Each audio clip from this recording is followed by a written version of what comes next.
یوه خبر تاسې ته کوم، تاسې طالبانو نننۍ دنیا کې چې اوسېږئ یو ټکی تېرزه کوئ، دا خو چې تاسې اوس ووینئ په دې خپل وطن کې که نه، وی له مذهب نه ووتو، له اسلام نه ووتو، کفر ته لاړې طالبان.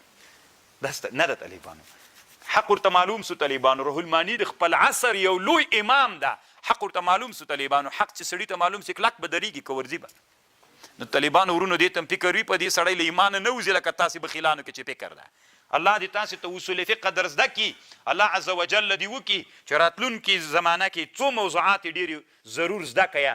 که دلته یې نه زده کوئ مدرسو کې استادانو ته وایي د اجتهاد، د تقلید، د تلفیق، دا څلور موضوعات طالبانو خامخا په اصولو کې ووایي.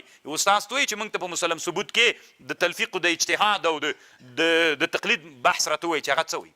بیا به تاسو چې بیرته راووتلی یو نوی پوښ به م لکه د مار غوندې اغوستی مار کال کې یو وارې پوښ بدلی سی به پس درته ولګېږي چې خبر څنګه ده.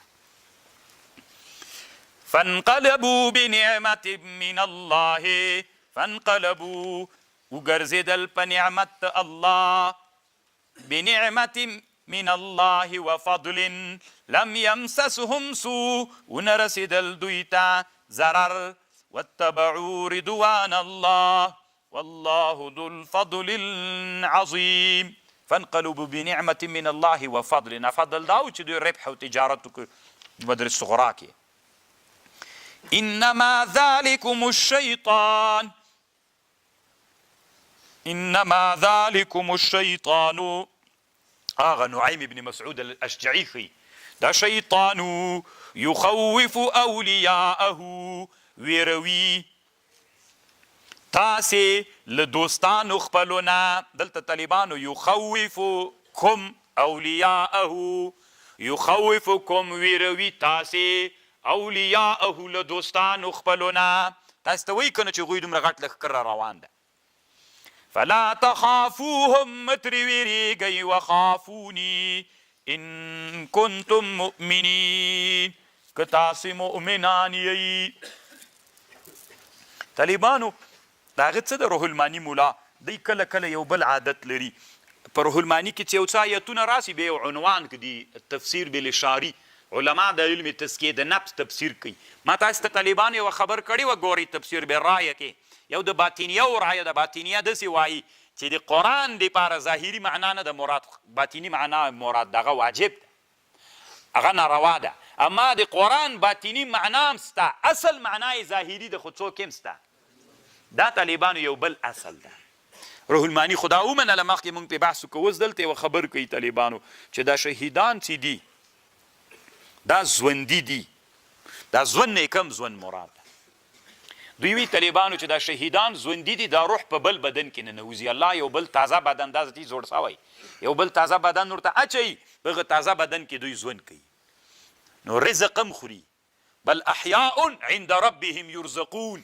دی داسې وایي طالبانو ورونو یا د خپله هغه څه څه ورته وایي دا روح دا متجسد سي، تجسد و تمثل پکې پیدا سي، یا داسې کوي الله عز وجل چې د ده روح په بل بدن کې ننوځي، هغه نوی بدن وي، ستی خوراک چې کوي همغه بدن یې کوي، بدن بیرته ژوندی سو. ولا يحزنك الذين يصارعون في الكفر، غمجن دي نکتا الذين کسان يصارعون چې چالاکی کوي په کفر کې زر کفر ته ورځي. انهم لن يضروا الله شيئا، يريد الله اراده لري الله الله يجعل لهم حظا في الاخره، چې الله ونه ګرځي دوی لره برخه په آخرت کې. ولهم عذاب عظیم، ان الذين اشتروا الكفر، هغه کسانو چې اخیستی کفر په ایمان، لن يضروا الله شيئا ولهم عذاب الیم.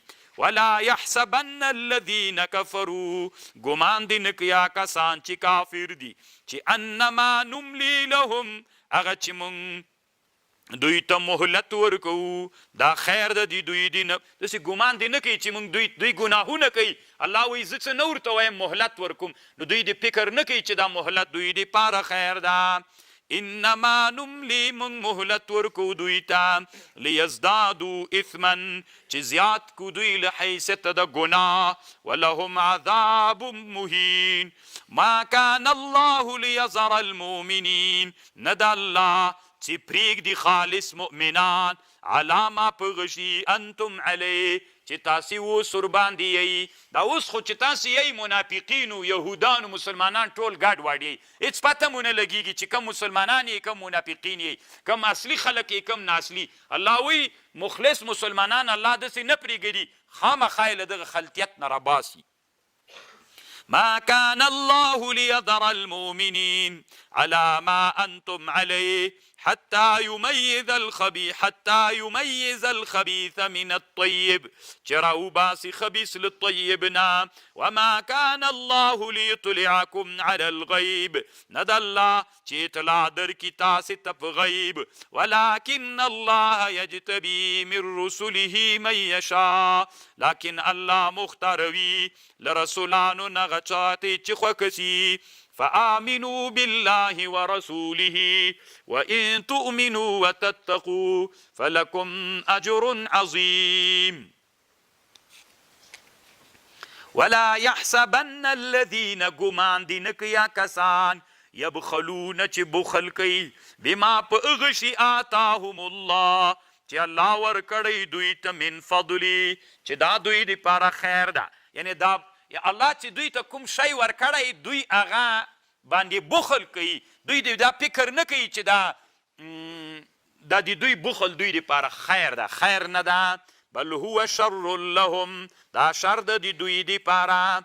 سیطوقون زر د طوق به وګرځېږي ما بخلو هغه چې دوی پې باندې بخل کړی په ورځ د قیامت.